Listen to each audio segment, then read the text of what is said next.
Friends, welcome back to my channel. देखिए अज मैं तुहाडे लई बहुत ही आसान जिहा सिर्फ दो फंदियां दा डिज़ाइन लैके आई हाँ और 4 सिलाई विच ये डिज़ाइन बनदा।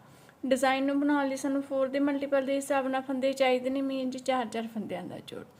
पूरी रो विच असीं 1 2 3 4 इस तरह 4, फिर तो 1 2 3 4 अगेन 1 2 3 4 लास्ट ते असीं 1 2 2 फंदे एक्सट्रा रखने आ तो पैटर्न सैट आएगा जी।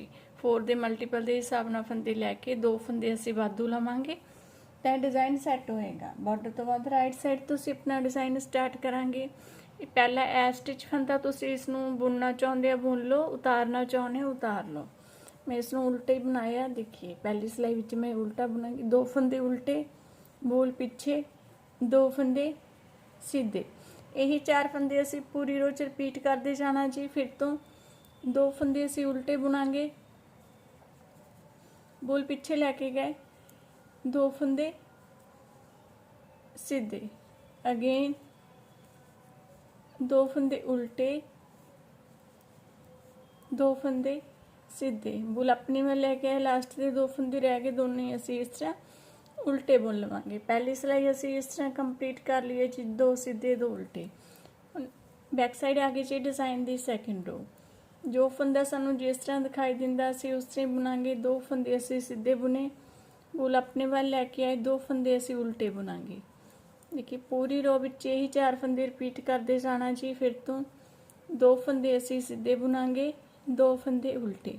देखिए फ्रेंड जी, अगर तुसीं मेरे चैनल ते नवे हो, वीडियो नूं पहली बार देख रहे हो तो प्लीज़ चैनल नूं सबसक्राइब करना, वीडियो नूं लाइक और शेयर करना ना भुलना।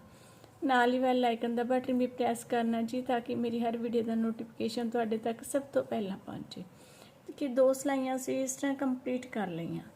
हुण असीं राइट साइड आ गए सी डिज़ाइन की तीसरी सिलाई। ध्यान देखना, एक फंदा असीं पहला फंदा इस तरह उल्टा बुनांगे, बूल पिछे लैके गए। देखिए हुण सीधा फंदा असीं इधर लैके आउणा। देखिए असीं अगों दी सिलाई पाई, इस तरह फंदियां नूं देखिए सीधा किया। हुण असीं ये फंदे बुन लवांगे। देखिए सीधा फंदा साडा अगे आ गया, ये फंदा भी असीं इस तरह सीधा बुनांगे। फिर तो ये वाला फंदा असीं इधर लैके जावांगे, इस तरह बैक साइड तो सिलाई पाई, ये फंदा पिछे लैके गए, पिछे वाला असीं अगे ले आए। देखिए 2 उल्टे फंदे असीं अंदर लैके आए हैं, सीधे फंदे बाहर। यही फंदे असीं अगे अगे रिपीट करने हैं जी। फिर तो इस तरह सिलाई पाई, फिर तो बैक साइड तो असीं पहला ये फंदा बुनांगे, बाद विच ये वाला। देखिए इस तरह साडी पूरी सिलाई जाएगी जी। अगेन फिर तो ये फंदे असीं इस तरह पलटांगे और इन्हां नूं सीधा बुनिया। फिर तो बैक साइड तो उल्टा फंदा असीं इस तरह पहला बुनांगे, ये पहला वाला फंदा असीं इस तरह बाद विच, लास्ट दा फंदा उल्टा। देखिए 3 सिलाइयां असीं बना लईआं जी। हुण असीं बैक साइड आ गए, डिज़ाइन की चौथी सिलाई, एक फंदा सीधा बैक साइड तो चौथी सिलाई।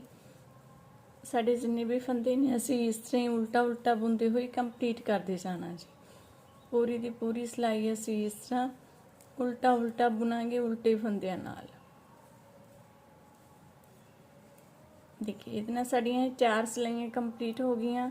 यही 4 सिलाइयां असीं अगे अगे बनाउंदे जावांगे तो यह डिज़ाइन इस तरह बनेगा। देखिए तुसीं इसनूं लेडीज, जेंट्स और बच्चों के किसी भी प्रोजेक्ट पर अप्लाई कर सकते हैं। बहुत ही आसान और फटाफट बनने वाला डिज़ाइन है गाइस। किसी भी प्रोजेक्ट पर पाओगे बहुत ही सोहनी लुक देगा। प्लीज़ फ्रेंड्स वीडियो नूं लाइक करना है, चैनल नूं सबसक्राइब करना ना भूलना। Thank you so much for watching my video. Thank you.